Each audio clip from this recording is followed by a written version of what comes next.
ভোটচোর MP Dabirul ইসলাম। এবার চাঁদাবাজি, ভূমি জবরদখল সহ বেশ কিছু অভিযোগ তুলে ঠাকুরগাঁও আদালতে আওয়ামী লীগের সাবেক 2 এমপি সহ 28 জনের নাম উল্লেখ করে অজ্ঞাত আরও 20 জনের বিরুদ্ধে মামলা করা হয়েছে। মামলাটি দায়ের করেন সদর উপজেলার শিবগঞ্জ পারপুগি গ্রামের মৃত আব্দুর রাজ্জাকের ছেলে হাবিবুল ইসলাম বাবলু। তিনি আজ মঙ্গলবার 3 সেপ্টেম্বর জুডিশিয়াল ম্যাজিস্ট্রেট আদালতে হাজির হয়ে মামলাটি দায়ের করেন। পরে আদালতের বিচারক রহিমা খাতুন থানায় এজাহার হিসাবে নথিভুক্তের নির্দেশ দেন।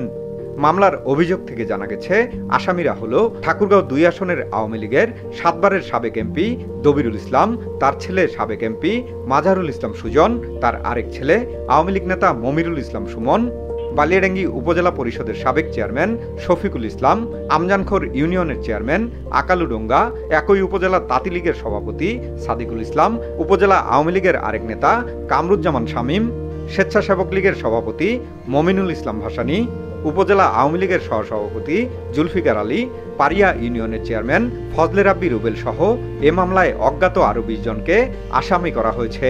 এ বিষয়ে মামলার বাদী হাবিবুল ইসলাম বাবলু ও মামলার আইনজীবী জয়নাল আবেদিন জানান, আমার প্রায় 90 একর জমির মধ্যে 20 একর আমার দখল আছে, বাকি জমিটা উনি দখল করছে। এই জমি আমি দখল করতে গেলে আমার কাছে উনি চাঁদা চায়।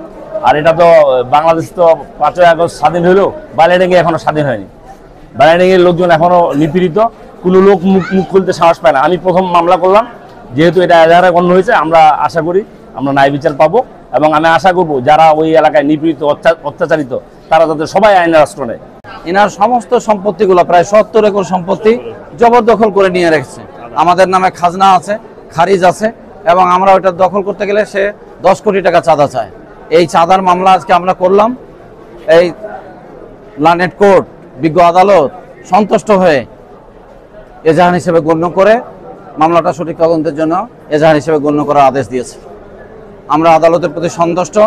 ন্যায় সত্যিকার অর্থে বিচার থাকলে এবং সত্যিকার অর্থে তদন্ত হলে ন্যায় বিচার আমরা পাবো ইনশাল্লাহ।